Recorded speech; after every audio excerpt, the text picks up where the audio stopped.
Hello everyone. तो आज हम एक्सरसाइज 2B का एग्जांपल नंबर 13 सॉल्व करने जा रहे हैं। तो देखते हैं क्वेश्चन क्या है। क्वेश्चन है find all the zeros of the polynomial x power 4 plus 2x cube minus 17x square minus 4x plus 30 given that two of its zeros are 3 and minus 5। ठीक है, तो यहाँ पे हमको एक पोलिनोमियल दिया गया है, इसके दो जीरोज गिवन है और बाकी के बचे हुए जीरोज को फाइंड करना है। ठीक है, अब ध्यान से देखेंगे यहाँ पे। अब यहाँ पे जो पोलिनोमियल दिया गया है इसका डिग्री क्या है, 4 है, तो इसके जीरोस भी कितने होंगे, 4 ही होंगे। तो फिर 4 जीरो में से हमको 2 जीरोस गिवन है, बाकी के बचे हुए 2 जीरोस को फाइंड करना है। ठीक है, देखते हैं कैसे करेंगे।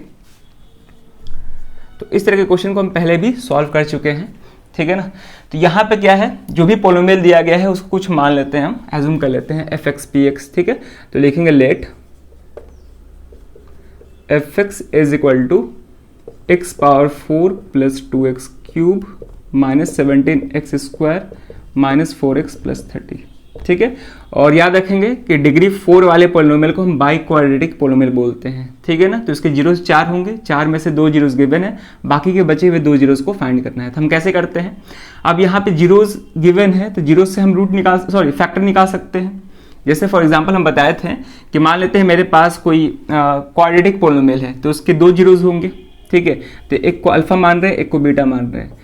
तो अगर हम x माइनस अल्फा लिखते हैं और x माइनस बीटा लिखते हैं तो ये क्या होंगे, x माइनस अल्फा और x माइनस बीटा उसके फैक्टर्स होंगे। तो जस्ट वैसे ही यहाँ पे हमको बाई क्वाड्रेटिक पोलिनोमियल दिया गया है तो इसके 4 जीरोज होंगे। तो मान लेते हैं कि इसके जीरोज हैं अल्फा, बीटा, गामा और एक और जीरोज को हम डेल्टा मान लेते हैं। ठीक है, ये डेल्टा का साइन है। तो यहाँ से हम ये भी बोल सकते हैं कि x minus alpha, x minus beta, x minus gamma और x माइनस डेल्टा क्या होंगे, इसके फैक्टर्स होंगे। ठीक है ना, यानी कि ये जो होंगे इस पोलिनोमियल को कंप्लीटली डिवाइड करेगा। तो यहाँ से भी हम ये भी बोल सकते हैं कि अगर 3 और माइनस 5 इसके जीरोज हैं तो x माइनस 3 और x माइनस ऑफ माइनस 5 क्या होंगे, इसके फैक्टर होंगे, बोल सकते हैं। ठीक है, तो यहाँ पर लिखेंगे कि since 3 and minus 5 are zeros of given fx, ठीक है, या फिर गिवन पोलिनोमियल, तो देयरफॉर x माइनस 3 एंड अगर हम x माइनस ऑफ माइनस 5 करेंगे तो माइनस इंटू माइनस प्लस हो जाएगा, यानी कि x प्लस 5 हो जाएगा। तो and x plus 5 are the factor of fx। ठीक है, ये बोल सकते हैं हम लोग फैक्टर ऑफ fx। क्लियर है। अब यहाँ पे ध्यान से देखेंगे। ठीक है, जीरोज और फैक्टर वाला कंसेप्ट हम पहले भी बता चुके हैं। ठीक है, चलिए, तो यहाँ पे x माइनस 3 और x प्लस 5 गिवन fx का फैक्टर होगा। तो हम डिस्कस किए थे कि अगर एक से ज़्यादा फैक्टर है तो एक से ज़्यादा फैक्टर होता है तो इसको क्या करते हैं, मल्टीप्लाई करते हैं। तो मल्टीप्लाई करने के बाद पोलिनोमियल आएगा, वो भी पोलिनोमियल गिवन पोलिनोमियल का क्या होगा, फैक्टर होगा। ठीक है, तो यहाँ पे हमको 2 फैक्टर्स मिले हैं तो दोनों को मल्टीप्लाई करेंगे। तो लिखेंगे also x minus 3 into x plus 5, x minus 3 into x plus 5 करेंगे तो क्या आएगा हमको, तो मल्टीप्लाई करते हैं यहाँ पे, ये हो जाएगा x इंटू एक्स, ये हो जाएगा x square plus 5x minus 3x minus 15। तो यहाँ से आ जाएगा एक्स स्क्वायर प्लस 5x और माइनस 3x, ये हो जाएगा प्लस 2x। ठीक है, और यहाँ पे माइनस 15। ठीक है, सही है, माइनस 15, यानी कि ये जो पोलिनोमियल आया है x square plus 2x minus 15, ये भी क्या होगा, fx का फैक्टर होगा। ठीक है, तो लिखेंगे x square plus 2x minus 15 is a factor of fx। Clear है यहाँ तक। अब हम क्या करेंगे कि इस पोलिनोमियल से इसको डिवाइड करेंगे, जो भी कोसेंट आएगा उसका हम जीरोस निकालेंगे तो बाकी बचे हुए जीरोस हमको मिल जाएंगे। ठीक है, इसके बाई क्वाड्रेटिक पोलिनोमियल के। क्लियर है। तो यहाँ पे हम देख पा रहे हैं कि ये एक क्वाड्रेटिक पोलिनोमियल है, यानी कि डिग्री 2 वाला पोलिनोमियल है, और ये डिग्री 4 वाला पोलिनोमियल है। तो अगर हम डिग्री 4 वाले पोलिनोमियल को डिग्री 2 से डिवाइड करते हैं तो कोसेंट भी क्या आएगा, डिग्री 2 वाला आएगा। ठीक है ना, यानी कि क्वाड्रेटिक आएगा। तो डिवाइड करते हैं, तो अभी स्पेस है नहीं, पहले इतना वीडियो को पॉज करके नोट कर लें, उसके बाद हम डिवाइड करते हैं। अब हम इससे इसको डिवाइड करेंगे तो क्या है, ये x square plus 2x minus 15, और याद रखेंगे स्टैंडर्ड फॉर्म में लिखना होता है, तभी जाके हम डिवाइड सही तरीके से कर सकते हैं।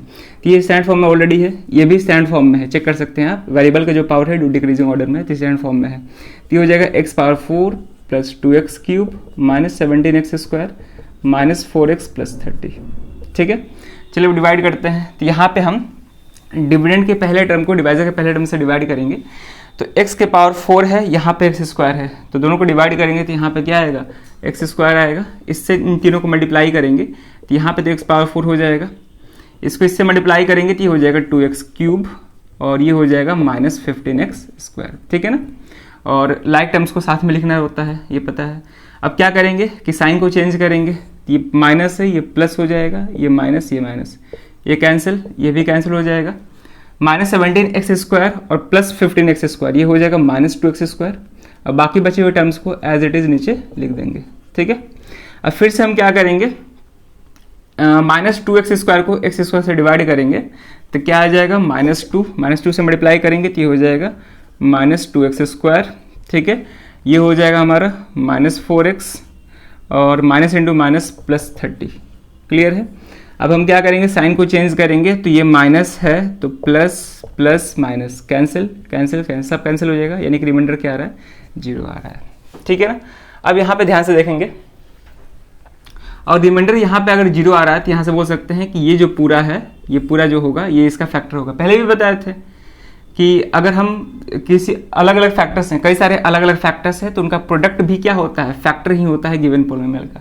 तो आप देख पा रहे हैं यहाँ पे रिमाइंडर 0 आ रहा है, यानी कि ये भी क्या होगा, इसका फैक्टर है, ठीक है, सिंपल है। अब हमको क्या करना है कि बाकी के बचे हुए जीरोस को फाइंड करना है। तो हम बताए हैं कि जो भी कोसेंट आएगा उस कोसेंट का जीरोस फाइंड करेंगे तो वहीं बाकी के बचे हुए जीरोस होंगे, ठीक है। तो कोसेंट हमको एक क्वाड्रेटिक पॉलिनोमियल मिला है, ठीक है, इसका हम जीरोस आसानी से फाइंड कर सकते हैं। तो जीरोस फाइंड करने के लिए इसको जीरो से इक्वेट करना होगा, ठीक है। तो यहाँ पे हम चाहे तो x square is equal to -2 को उधर भेज देंगे, +2 हो जाएगा, स्क्वायर उधर जाएगा तो स्क्वायर रूट हो जाएगा, यानी कि x is equal two plus minus के साथ स्क्वायर रूट आएगा।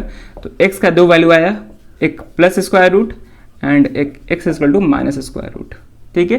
तो यही बाकी के बचे हुए दोनों जीरोस होंगे, 4 जीरोस होंगे इसके टोटल, तो जिसमें से 2 जीरोस गिवन है और बाकी के बचे हुए 2 जीरोस यही होंगे, √2 एंड -√2, ठीक है। आप चाहो तो इसको ऐसे भी सॉल्व कर सकते थे, x स्क्वायर -2 को हम स्क्वायर रूट ऑफ 2 का होल स्क्वायर भी ले सकते हैं, ठीक है ना। अब ये a square minus B square के फॉर्मूले पे ब्रेक हो जाएगा, जो कि हो जाएगा x -√2, यानी कि a minus B into a+b। अब एक एक को जीरो से इक्वेट करेंगे तो यहाँ से x इक्वल टू √2 आ जाएगा, यहाँ से x इक्वल टू -√2 हो जाएगा, ठीक है। तो या फिर ऐसे कर सकते हैं, सिंपल है और क्लियर है। तो ऐसे इस क्वेश्चन को सॉल्व करना था, सिंपल है। इस क्वेश्चन हम पहले भी डिस्कस कर चुके हैं, ठीक है। तो हमसे पूछा है फाइंड ऑल द जीरोस, तो लिखेंगे देयरफॉर रिक्वायर्ड, ठीक है ना, या फिर लिख सकते हैं hence all the zeros of fx are, 2 zeros तो ऑलरेडी पहले से गिवन था, 3 -5, अब क्या आ रहा है एक और √2, ठीक है ना, ये √2 है एंड -√2, चारों जीरोस फाइंड कर ली, ये आंसर हो गया, ठीक है ना, ये आंसर हो गया। तो ऐसे सॉल्व करना था। तो इस तरह के क्वेश्चन को हम ऐसे ही सॉल्व करते हैं, ठीक है ना। जैसे कि हमको सारा जीरोस नहीं गिवन रहेगा, हमको कुछ जीरोस गिवन रहेंगे और बाकी के बचे हुए जीरोस को फाइंड करना होगा। तो उस केस में क्या करेंगे, जीरोस से हम फैक्टर में चेंज करेंगे और जो भी फैक्टर आएगा उससे हम डिवाइड करेंगे गिवन पॉलिनोमियल को, और जो भी कोसेंट आएगा उस कोसेंट का जीरोस निकालेंगे तो हमको बाकी के बचे हुए जीरोस निकल जाएंगे, ठीक है। कोसेंट जनरली हमको या तो क्वाड्रेटिक पॉलिनोमियल मिलेंगे या फिर लीनियर पॉलिनोमियल, इसको मतलब इसका जीरोस फाइंड करना आसान होता है क्वाड्रेटिक और लीनियर का, ठीक है। इसीलिए हमको कोसेंट में जनरली क्वाड्रेटिक या फिर लीनियर पॉलिनोमियल ही मिलेगा। और ये भी बात को ध्यान में रखेंगे कि अगर एक से अधिक फैक्टर है तो सबको कंबाइन कर देंगे, यानी कि सबको मल्टीप्लाई करेंगे, तो जो भी रिजल्ट आएगा वो भी क्या होगा, गिवन पॉलिनोमियल का फैक्टर होगा और उसी से हम उसको डिवाइड करेंगे, ठीक है। तो चलिए फिर, ये भी क्वेश्चन सीबीएसई बोर्ड 2019 के कंपार्टमेंटल एग्जाम में पूछ चुका है, तो इंपॉर्टेंट क्वेश्चन है इस तरह का। तो क्वेश्चंस को प्रैक्टिस करते रहिए। इस वीडियो में क्वेश्चन रखते हैं, अब मिलते हैं नेक्स्ट वीडियो में नए क्वेश्चन के साथ। Thank you.